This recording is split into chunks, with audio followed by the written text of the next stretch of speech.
when do we say, okay, it's good to put the carrot and the stick aside and move into this realm of finding out what people can do on their own? Well, I mean, carrots and sticks work really, really well. That's one of the problems with them in some ways, is that they work really, really well. They're very, very good for simple tasks, okay? Very, very good for things that are simple and straightforward. They're very, very good for things that aren't particularly interesting. And they're awesome if you want short-term results. They're like, you know, it's sort of in the same way that a Snickers bar is awesome if you want a quick burst of energy. It's not real nutrition, but it'll give you a sugar rush in the short term. And so I'm not saying we need to banish these things. I'm saying that we can't universally say that carrots and sticks, as we do in too many of our businesses, are the way to get high performance out of people. That if you simply dangle that carrot or threaten them with a stick, people will perform at a high level. And that's just wrong. I think our natural state is to be active and engaged. That's how we are out of the box. That is, in sort of technology terms, that's our default setting. You know, when the product ships, that's the default. And because I've never seen a 2-year-old who's not active and engaged. I've never seen a 4-year-old who's not active and engaged. I think something happens to flip the switch the other way. And I think, you know, certain kinds of education, like Waldorf, actually prevent us from flipping that switch. When I was a kid in school, which is really the way that I looked at school, truly, is grades were the whole point, okay? The whole point was to get the A. That's what you were there for. And it was fairly easy to game the system because it became pretty clear pretty early on that the way to get an A was to comply.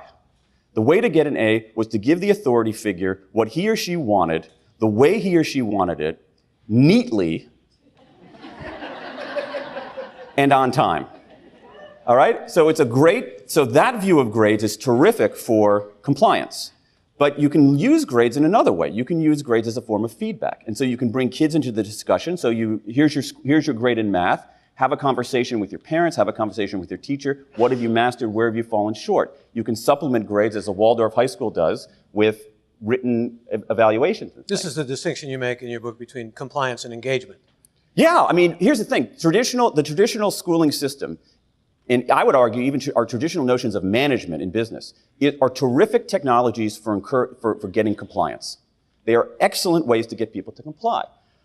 My point is that I'm not sure we want people to comply. I think we want people to engage. Because when people are engaged, they learn more. And in the workforce today, when fewer and fewer people are doing routine, rule-based, algorithmic work, whether it's whether it's white-collar work or blue-collar work, more of us have to do non-routine, more conceptual, more creative work. Compliance is a bad strategy for that. And what makes me crazy about this is that it's illogical what we're doing, okay?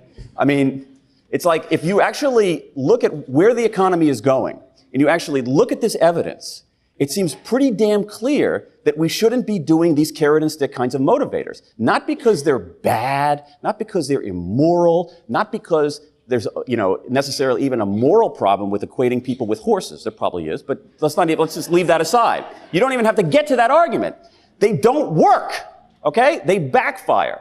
These contingent motivators actually have been shown over and over and over again, decade after decade after decade, to actually limit people's creative capacities.